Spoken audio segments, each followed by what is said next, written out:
Would you like to accelerate your career and reach your full potential in just minutes a day? Welcome to the LEADx Show with New York Times best-selling author and Inc. 500 entrepreneur, Kevin Kruse.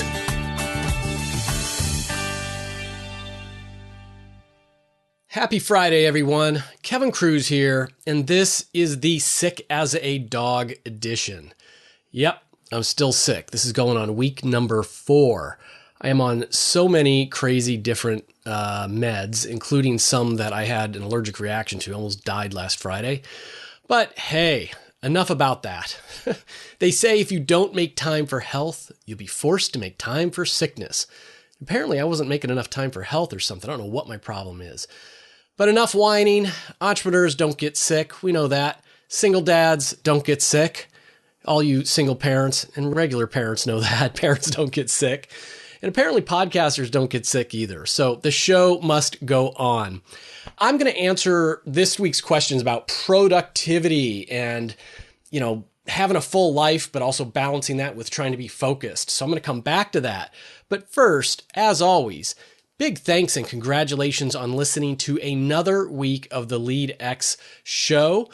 Unlike others, you know that you are the CEO of your own career.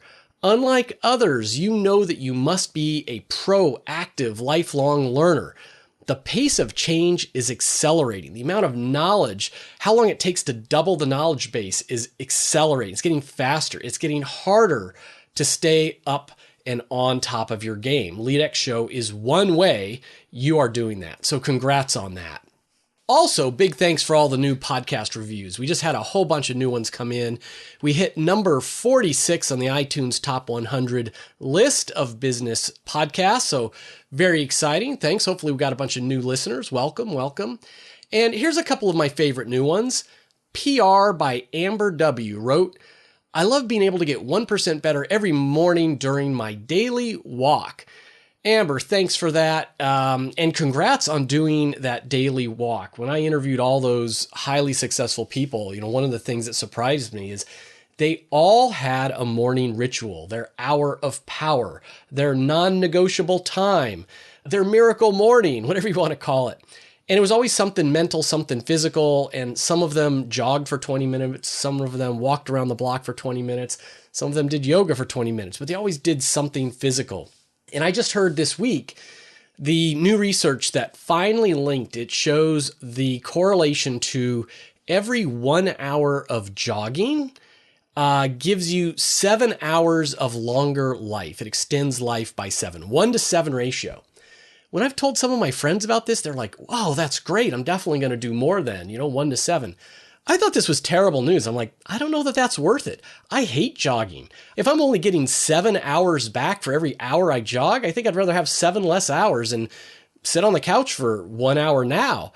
But maybe that's just me. And the reason why I actually will still do my daily 20 minutes to an hour, usually on the treadmill, it's actually not for longer life. It's to make that day better, to win the day, to make my mind sharper. But I digress. We were talking about reviews, and there was another one. The nutrition professor wrote, the LEADx podcast has transformed my commute into a personal and professional growth session. I hear that. That is awesome. So, hey, PR by Amber and the nutrition professor, I want to send you a free LEADx t-shirt to thank you for those reviews. Send me your snail mail address. I'm at kevin@leadx.org. Everybody out there, remember, if I read your review on the air, boom, free t-shirt or more. And you also will join the Ambassador Program. That's our special VIP group on Facebook. We get special access to stuff. Every month we're doing a cool raffle. In fact, April's raffle is for an Amazon Echo or Take the Cash. Why wouldn't you want to be part of that group? It takes 2 minutes to leave a review. So last week, I left a rant about the United Airlines incident and, said, look, this is really simple. All the airlines just need to go as high as they need to bribe people to give up their seats because it's far cheaper than, they're all making billions of dollars a year. It's far cheaper than the $1 billion United lost on their market cap and branding damage and all the rest. And lo and behold, Delta Airlines announced they'd go as high as $10,000 now to buy a seat before they throw people off. And the reality is, so that's a step in the right direction. I guess it was my free consulting to Delta Airlines that must have done that. But even better would be no cap, because this is still telling people, hey, we're still going to throw you off our airplane if nobody takes it for $10,000. And while that will never happen, I mean, anybody's going to give up their seat for 10 grand. It still sends the message that there is a point at which we're going to throw you off our airplane. But anyway, step in the right direction. So question of the week comes from Andy, who says, he's got a full life, so many commitments, but he's not giving the best effort when he's juggling so many things. And he asks me, any thoughts on how to decide on a focused plan and have the guts to go for excellence in one area rather than mediocrity in many? And he lists all these things he's doing. He's working 50 hours a week at his day job. Then he's moonlighting for another like 10 hours a week, making some cash. He's DJing weddings. He's doing ballroom dancing and coaching people in dance. I mean, he wants to start an online business on Udemy, all this great stuff, but like tons. So Andy, first of all, thanks for the question. And we will be sending you also a thank you gift for sending that in. And congratulations on having a full life. And congratulations, you mentioned that you're scheduling it all on your calendar. Highly successful people actually don't use to-do lists. If you want to get it done, just put it right on your calendar. So props for that. Focus is important as well. But here is the thing. I mean, so we all want to do, and I get a form of this question all the time. My gosh, I want to be a great wife. I want to be a great mom. I want to be great at work. I want to take care of myself, and I want my time and my friends and my parents and my church and all of this. How do we get it done? Here's the thing. There's no magic answer or bullet to getting it all done, but the key is being intentional in how you decide. So Andy and others out there like Andy, carve up a Sunday morning where you're just going to think about this, or go take a long weekend vacation and think about it for your entire vacation, and come back to this every quarter or at least every New Year's, and just think about what matters most in your life. What are your true values? Just what do you value in your life? What does a great life look like for you? Think about, wave your magic wand. What does the perfect day look like for you? And there's no judgment here, no pressure from me or anyone else, society or whatever. You decide. Andy, and all those things you mentioned that you've put on your calendar, you didn't actually mention parents or a spouse or kids or friends, and maybe you just didn't mention them. Maybe you don't have those people in your life. Maybe you have friends in those activities, that you mentioned. But one model, one framework that a lot of people will use when they're thinking about their values, what they truly value, is called the 5 F's. So think about your family and friends. That's one F combined, family and friends, finances, fitness, fun, and faith. There's 5 areas, 5 domains, 5 categories that do a pretty good job of covering the bases.